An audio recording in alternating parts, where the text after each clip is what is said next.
Hello, I'm Petamani, and I am introducing this new series of webisodes that I will be creating. In that, I will be aligning myself with an intelligence that introduced itself. They introduced themselves to me formally last fall, and the Retired Astronaut is the designation. And I've been interacting, communicating, and exploring the knowledge set and the wisdom from this divine guide, and enjoying the interaction very, very much.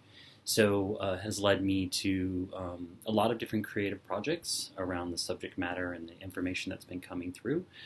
These are projects that are coming soon. They're all in development currently. And today, all I wanted to do is just give a little background about who I am and what led me to this. And I hope, if anything that I share resonates with you, it's great, and you want to continue listening and viewing. Wonderful. Putting this out there just because there are other folks, I believe, who have had similar experiences. I've certainly come across them, making videos and things on the web. I've certainly come across other people who and also in my spiritual development and my life here on Gaia. And so in a way, it's a bit of a coming out, so to speak. It's about making the invisible visible. And it actually, as a queer artist and scholar, it's actually very, very similar to the homosexual identity. As it's being, there was no language to describe it for a long time, and it wasn't recognized within culture and even within cultural representation. It was, for the last 100 years, you could look, say, to film as a really, really good example of the evolution of this invisibility into now this visibility that queer folk are enjoying and exploring and expanding, and now. It led me to think, what else is invisible? Who else is not being seen currently? What else is not at the forefront that's there and is just being ignored? And I believe the next phase of this really is our spiritual selves, and it's what I like to term the self-guru movement. In that I've come across quite a number of people online in the past year, just doing some exploration. I've been aware, reading from time to time different blogs and information. And it occurred to me that there are a lot of people who are, however you want to term it, they're waking up, they're woke, they're really kind of tuning in and tapping in and turning on to their higher selves and realizing their power, essentially, to use your internal guidance system to direct and create your reality. And these will be some of the subjects that I will be exploring, these sort of conversations, my own exploration in this space of evolution, conscious evolution, as we witness, I think, a tremendous unfolding within this time-space reality. Why else did we come except for to do this work? And this is the ultimate game to play, and this is a wonderful spacesuit in which to inhabit and enjoy the environment around us.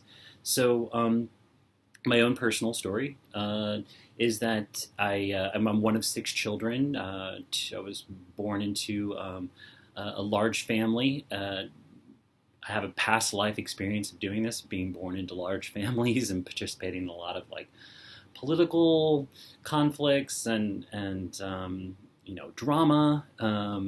I've also spent a lot of lifetimes deeply rooted in spiritual transformation, a lot of lifetimes as monks, and I have a lot of other lifetimes that I remember that happened off planet and happened below the Earth. So my memory through interacting with the Retired Astronaut, my memory of self, my memory of my family and what I'm a part of in terms of this larger galactic unfolding has been expanding, and last September some doors got flung open and more information came through to such an extent that a lot of transformation has occurred in my life in a seemingly fast fashion. However, from my point of view, it's unfolding beautifully and elegantly and slowly and to such degree that I can enjoy every little step of it. So this is one of those steps, is to actually share the path with others who may take inspiration from my own personal story. I know I'm certainly taking a lot, receiving a lot of guidance and support and flashbulb memories from there's a lot of really interesting folk online, who are documenting their experiences, and they're encouraging other people to do so. So I'm trying that now with you here. It's not a new thing. I've been writing about these experiences for many years, talking about them, using them in my work. I'm a media maker and a teacher and an activist and a scholar, a scientist. And I have a lot of interests and a lot of passions, and I allow my curiosity to really guide me through this life experience. So to backtrack, I was born in 1968. It's a very transformational year. It does not go by me that why I have chosen to incarnate during this lifetime, and especially during this incredible transformation that we are all enjoying. We're enjoying it. It's a process, and it's definitely challenging. But I think ultimately, why else are you here? If you're not here to enjoy it and partake in this wonderful experience, and really allow the beauty and the mystery of what this world is providing, then I invite you to come forward, and I invite you to actually explore it on your own terms. It's a wonderful journey to realize that you're beyond this, that you're much, much bigger in your spirit and your emotional body, your mental body. All these things are working together to create this experience for you. And also to be very aware that those choices that we are making, if we decide we have the free will to do so, if we decide to give up our free will and give up our power to someone else and have them tap into our intention and give up, we can do that. You can allow someone else to come in and override your best wishes, fall under whatever forgetfulness or disillusionment you want. That's your experience. And so some are choosing to have a different experience, and by doing so, we are creating a new world. We are creating a new world on top of this old one that is crumbling. And the very first step to doing that is to be right with yourself, calm, centered, peaceful, focused on what really matters. And then tapping the incredible imagination, which is our great, great gift, for what that world is like. That world in which we choose to live in, that world in which we will find greater peace and sharing with our fellow beings, where abundance is the norm, and that takes space, that takes quiet to harness that type of imagination. Nothing will happen until it is imagined. I mean, if you're not formulating it, then you're as Abraham Hicks says, you're creating by default. And rather than create by default, we have an incredible opportunity to consciously create. And we've been doing a lot of these things, I think, all along, especially when I look back at my own life and realize that my youngest self, my child self, my inner child, came into this world with such clarity and such devotion to that clarity and simplicity as well, in terms of loving and accepting and embracing the world. I was 5 when 6 years old, when I started becoming aware of people talking about me in non-physical entities, having these conversations about my development. And I was tuned in to what they were saying, and I just began speaking with them. At the time, I was just being introduced to Catholicism and to the Catholic Church's ideas of of ascension and of prayer and connection with God. And for me, these experiences that I had in talking with these spirits, these guides, they're just wonderful. They're very, very helpful, very encouraging. It's always a very positive experience.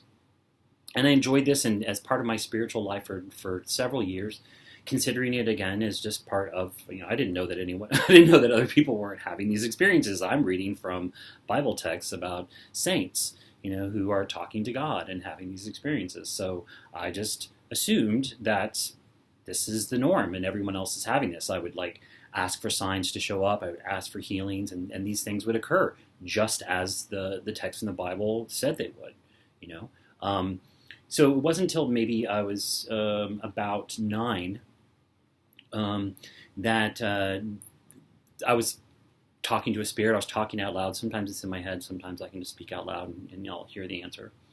And in this instance, I'd had a beautiful day. It was nighttime. I was coming home, and the porch light was on. And before going into the house, I took time and I just sort of used the light above to focus. And I was speaking to God, speaking to my guides, and thanking them for a beautiful day. Just saying, "Oh, I had such a good day." I played with some new friends in the neighborhood, and I just had a lot of joy and gratitude I wanted to express. Well, unbeknownst to me, and then I went inside the house, and unbeknownst to me, my sister was down. My sister was just sort of down the block, hanging out, with her friends. They were just outside her car, and they were watching me, pray. And I was unaware.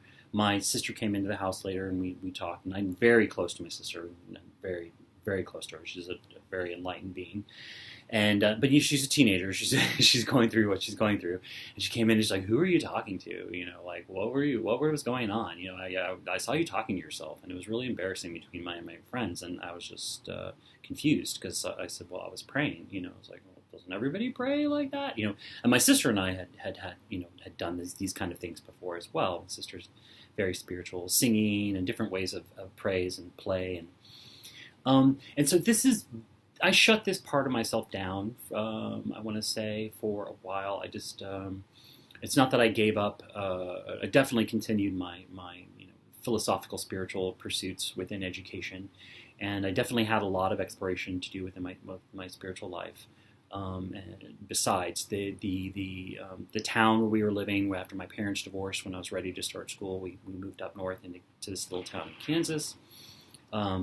This town was very different than how I had been experiencing the world so far, which was one of embracing diversity, celebrating diversity, seeing different people as actually honored guests in our home, because that's how my parents, my very enlightened and ever-evolving parents, I chose very wisely in this lifetime for who to incarnate with, and.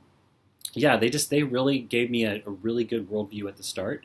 And so when I found myself in this small town that was black, white, male, female, all these divisions and dualities, it was very confusing to me, and I really didn't understand it. I didn't see the value of it. I thought it was very, I found it limiting, and I did my best to explore it and confront it and make peace with it, and awaiting the day when I would graduate high school and be able to move away.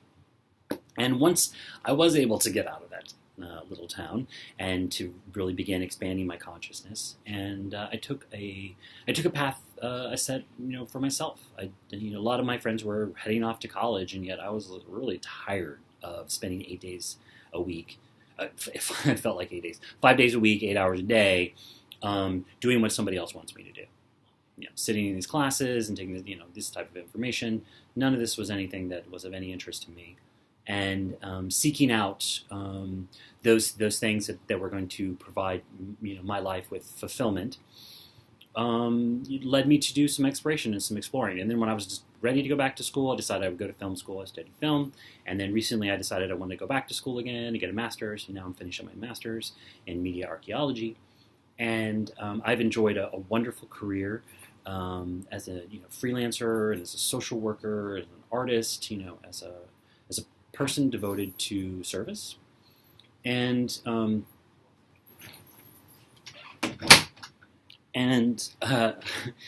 I have around, let's see, 19. When I'm 19, I have another little awakening where I had a very clear voice coming in to guide me away from a disaster, and I ignored it, and I ended up struggling a lot after ignoring I had just bought my first car, and it was a used car, a VW, and I was going to fix it up, and then I kind of ignored. I was waiting on a friend, and I decided to go get something to drink. It was hot, it was summer. I was outside, and instead of just walking down the street a few blocks, I decided to drive the car. Although I was don't go. That was sort of the message, and I was like, who's talking to me? There's nobody around. And yeah, I totaled the car, and my job was reliant on the car because of this commute, and so it created all these challenges that really solidified for me the importance of listening, really listening to those that guidance. And then so that was around 19, and then it was not as conscious. I was way more interested in exploring art and film and creation at that time, of like bringing what I imagine to the world. So my focus was there, and around 25, 26, I moved out to New York City. And there I had another very profound awakening along my path. It involved, it was very extraordinary, the type of experiences that I was having, and really inspired me a lot to go all in and really devote myself to this path and see where it takes me. And it took me to some very challenging places, I have to say, initially. It allowed me to interact with institutions and systems that our world is constructed on, from the criminal justice system to the healthcare system. I'm already, experiencing and pretty immersed in systems and institutions of education. Then later on, nonprofits and these types of things. This is where the doors opened, and I decided to walk through, and consciously walk through. Not knowing what to expect, and this in turn, really inspired me to take a quantum leap of faith. And from then on, it was I'm nearing 49 years of age, and so it was about 20 years. I want to say, oh God, that's like 30 years actually. If it's 19 to 49, it's 30 years. I'd say about like 20 years though, like very, very focused spiritual training. In various means. It originally just came to me in these smaller ways. I really started thinking about body, mind, spirit, and how to best take care of the different aspects of self. And so my training, I made sure that it's personal. I just allowed my intuition and to guide me to different people to study from, different traditions to which I felt drawn. And the traditions that called to me, that spoke to me, were the ones where it felt familiar, and when I would practice them, there was information, there was something there. Like for instance, the first time I attended Lakota Sweat Lodge, and they were singing in Lakota, and I'd never heard the Lakota language, and these songs are coming through. So there have been other instances where I have, now that was a really, really profound one, and it led me to offering tobacco and asking to study more and learning about their cultural traditions of the Lakota. Beautiful, which I will go into at another time. It's simple, highly disciplined, very pure, and all you have to do for anyone that wants to see an example of the power of prayer that the Lakota teach, you can just look to Standing Rock and this miracle that occurred this past year.